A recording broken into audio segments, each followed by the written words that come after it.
How you doing, YouTube? Matt Massive Beer Reviews back with yet another review. A little bit of New England style IPA from, who would have thunk it, New England, in form of Alvarium Brewing. It is their Haze.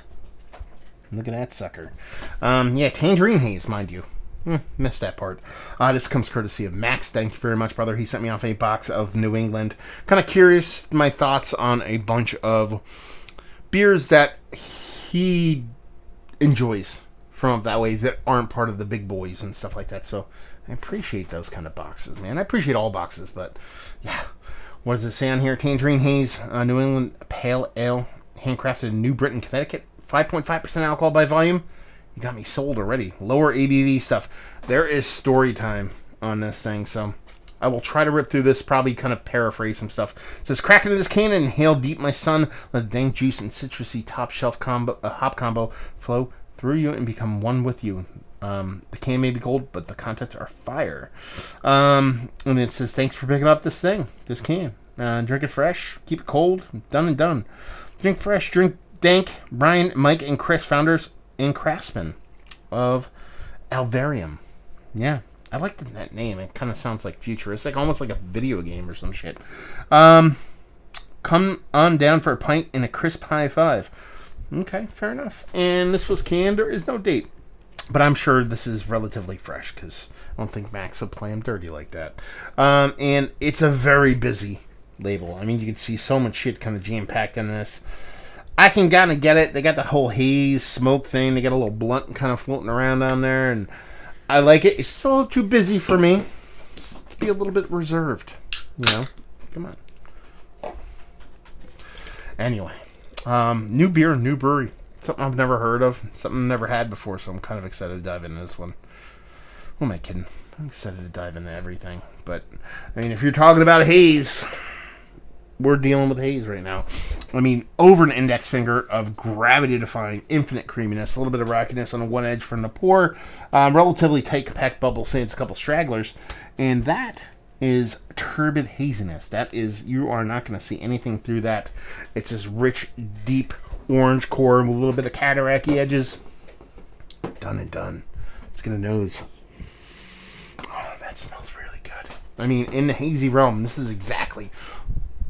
I want to say exactly because there's a couple different ways noses can play for me to really get kind of hot and bothered. My nipples get a little bit hard, but this is one of them. Because you're getting almost a fruit medley across the board. You're getting your citrus, you're getting your stone fruit, you're getting your tropical fruit.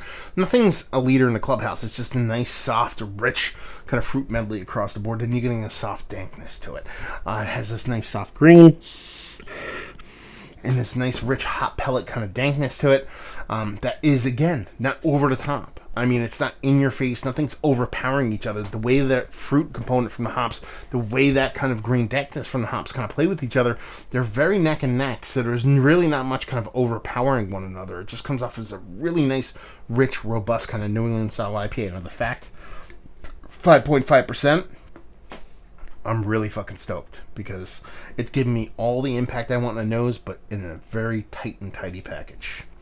Let's dive in. Cheers.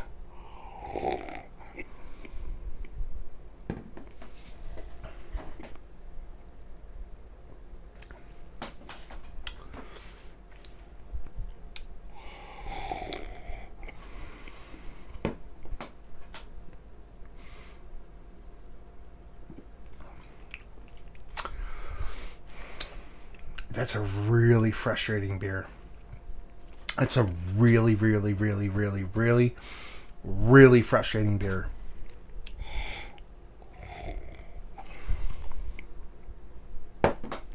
Because it's this fucking close.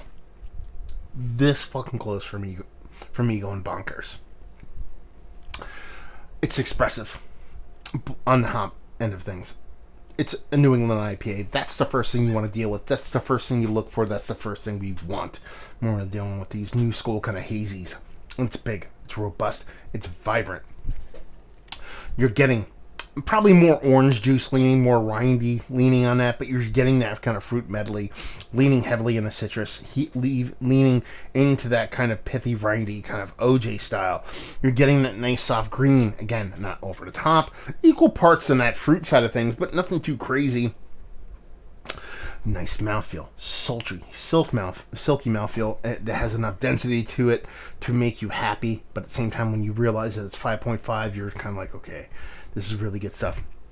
It's the fucking carbonation. I talk about that carbonic acid thing, man. I'm really fucking sensitive to it, and it has a little bit of that going on. And that's kind of what frustrates me in it, is that I feel like there is a vibrance to this. I feel like there is a fucking, like, otherworldly robustness to this beer. There's just being held back from that kind of carbonation. When you get that seltzer level carbonic acid in beers, essentially what they act for me when I taste those beers and I have the beers that have that kind of readily apparent, is it acts as a limiter. So there is more vibrance in there. There is a little bit more kind of volume to the hops, to the sweetness, to every portion of the beer, but it's almost like it's dumbed down and trumped down and pushed down by that fucking seltzery carbonic acid thing, that it keeps me from enjoying the beer to its fullest extent. That's me. That's how they come off to me.